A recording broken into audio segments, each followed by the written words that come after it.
नमस्कार, Haryana at 9 PM news channel में आप सभी का स्वागत है। आइए आपको कराते हैं खबरों से अपडेट। तहसील चौक पर नाले हुए ओवरफ्लो, एसडीएम कार्यालय प्रांगण में घुसा पानी, गेट पर पानी जमा होने से राहगीर हुए परेशान।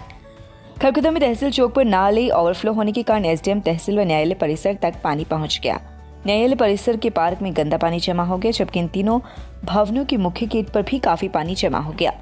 इन तीनों कार्यालय की बिल्डिंग में आने का अन्य कोई रास्ता नहीं है, जिसके कारण जरूरतमंदों को गंदे पानी से गुजरते हुए तहसील एसडीएम कार्यालय व कोर्ट में आना पड़ा। हालांकि जैसे ही संबंधित अधिकारी को इस बारे में पता चला तो उन्होंने सेफ्टी टैंक मंगवाकर पानी को वहां से उठाने का प्रयास किया, लेकिन मुख्य गेट ऊंचा न होने के कारण पानी यहां पर जमा रहा, जिसके कारण राहगीर परेशान रहे।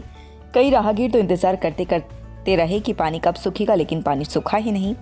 न्यायालय परिसर के पार्क में भी गंदा पानी जमा हो गया, जिससे नहीं निकाला गया। खरखुदा अनाज मंडी में धान की आवक अधिक होने के कारण व उठान कम होने के कारण एक दिन का मंडी का अवकाश रखा गया है। मंडी आढ़ती एसोसिएशन की मीटिंग हुई। मीटिंग में यह प्रस्ताव पास हुआ कि एक दिन खरीद बेच नहीं होगी। किसानों की ट्रेलियां जाम का कारण बन रही हैं, इसलिए पहले यहां पर उठान की व्यवस्था करवाई जाएगी। एक दिन उठान होने के बाद मंडी में राहत मिल जाएगी। इसके बाद किसान यहां पर अपनी फसल ले ला सकते हैं, दोबारा बेच सकते हैं।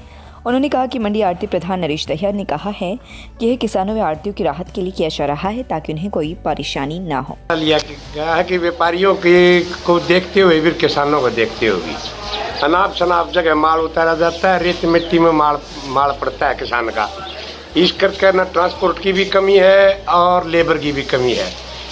उठान के कारण जाम लग गया है। सारी मंडी ने, खरीदारों ने भी और आढ़तियों ने भी फैसला लिया है अगर एक दिन का अवकाश किया जाए, जिससे माल का उठान हो जाए, किसान को भी सुविधा और व्यापारी को भी सुविधा हो। तो अभी तो ये मानो सीजन 60% सीजन रह रहा है, 40% ही आया है। ये ज़्यादातर जो माल है, कुछ गीला माल आ रहा है, लोगों को जैसे पड़ गया है, कुछ बारिश में खराब हो गए, हल्के माल का ग्राहक ना होने के कई दिन माल पड़ा रहता है। इस कारण से भी भीड़ है। कुछ मंदे भाव में बेच के हम भी किसान को निपटाने की कोशिश करते हैं, व्यापारी का माल उठ नहीं पाता। सारी बातों को ध्यान में रखते हुए ये मंडी ने फैसला लिया कि कल का अवकाश रखा जाएगा। कपास का क्या है कि जजीरी का जब कहीं भी किसी मंडी में पीक सीजन आ जाता है, या अकेली कपास की मंडी नहीं, कपास का फिर ग्राहक कम हो जाता है, इसीलिए कपास कम आती है और कम ही बिकने में आती है। ये धान का सीजन कुछ हल्का होगा, जब कपास की दोबारा देखो क्या बिक्री आती है और क्या नहीं आती। वैसे तो कपास तो एरिया में बर्बाद हो चुका है, किसान से लगभग खराब हो चुकी है। आने वाले टाइम में देखो सरकार गुमराह करती है, मुआवजा देने का मुआवजा किसी को दे ही नहीं रहे। ठीक है, लोग परेशान हो रहे हैं। आप एक एकड़ वाला 5-5 कट्टे धान के लिख रहे, एक एकड़ में ऐसा बर्बाद हो रहा है किसान। पर ये सारी बातों को ध्यान में रखते हुए एक दिन का अवकाश किया ताकि किसान को तकलीफ ना हो। अनाज मंडी आढ़ती एसोसिएशन की शिकायत पर अनाज मंडी की उन सीसी सड़कों के सैंपल लिए गए हैं, जिन सड़कों से रोजाना सीमेंट पाउडर के रूप में उतर रही थी और किसानों, आढ़तियों व राहगीरों के लिए परेशानी बनी हुई थी।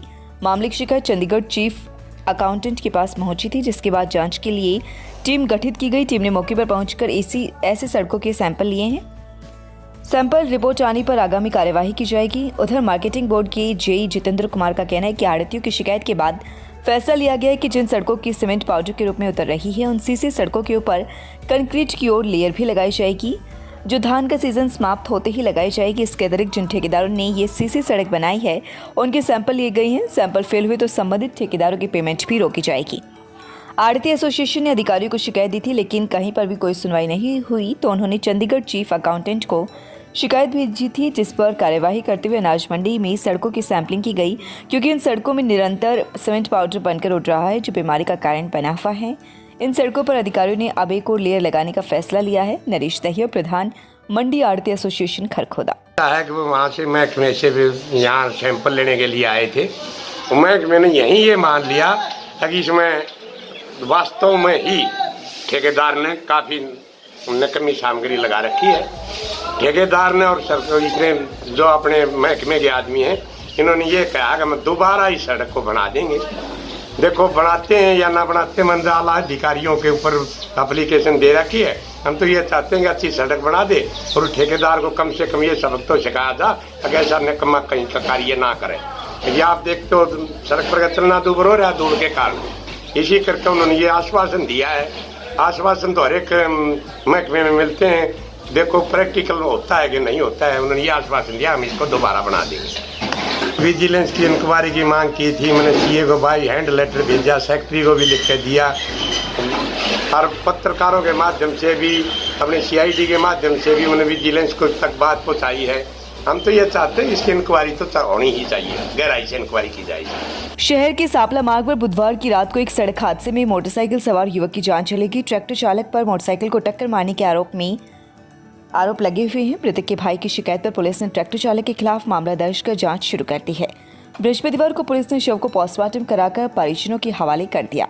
बरौना निवासी सतीश कुमार का कहना है कि उसके पास एक इको गाड़ी है, जिसे बुधवार की रात को लेकर वह खरखोदा से बाईपास होते हुए अपने घर जा रहा था, जबकि उसका भाई प्रदीप अपनी मोटरसाइकिल लेकर उसकी गाड़ी के आगे आगे चल रहा था। वह एपी गर्ग स्कूल के सामने पहुंचे ही थे कि एक ट्रैक्टर चालक अपने ट्रैक्टर को तेज रफ्तार से चलाता हुआ आया और उसके भाई की मोटरसाइकिल को टक्कर मार दी, जिससे उसका भाई गंभीर रूप से घायल हो गया, जिसे राहगीरों की मदद से ही पास के एक निजी हॉस्पिटल में पहुंचाया गया, लेकिन चिकित्सकों ने जांच के बाद उसके भाई को मृत घोषित कर दिया। सूचना पाकर मौके पर पहुंची पुलिस ने शव को अपने कब्जे में लेकर पोस्टमार्टम के लिए सिविल हॉस्पिटल सोनीपत पहुंचाया। बृहस्पतिवार को पुलिस ने शव का पोस्टमार्टम करवाने के बाद परिजनों को सौंप दिया। वहीं सतीश कुमार की शिकायत पर ट्रैक्टर चालक के खिलाफ विभिन्न धाराओं के तहत मामला दर्ज कर जाँच शुरू कर दी गई है। शहर के दिल्ली मार्ग पर विकसित हो रही नेक्स्ट्रा सिटी के मालिक द्वारा पूर्व डीएसपी अनूप दहिया के खिलाफ जबरन जमीन पर अवैध कब्जा करने, धमकी देने व वसूली की कोशिश करने के आरोप लगाते हुए शिकायत दी गई है, जिस पर पुलिस ने विभिन्न धाराओं के तहत मामला दर्ज कर जांच शुरू कर दी है। शहर की नेक्स्ट्रा सिटी के डेवलपर अशोक बंसल ने पुलिस को एक शिकायत देते हुए पूर्व डीएसपी अनूप दहिया व कई अन्य लोगों पर 2 प्लाटों पर जबरदस्ती घुसकर कब्जा करने के आरोप लगाए हैं। उनका कहना है कि इस दौरान स्टाफ द्वारा रोकने पर न केवल उनके साथ बदसलूकी की बल्कि जान से मारने की धमकी भी दी। अशोक बंसल का आरोप है कि इससे पहले भी अनूप दहिया कई बार उन्हें फोन पर जान से मारने की धमकी एवं जबरदस्ती कब्जा करने की चेतावनी दे चुका है। शिकायत पर पुलिस ने विभिन्न धाराओं के तहत मामला दर्ज कर लिया है। वहीं दूसरी तरफ पूर्व डीएसपी अनूप दहिया का कहना है कि उन्होंने प्लाटों पर किसी प्रकार का अवैध कब्जा नहीं किया।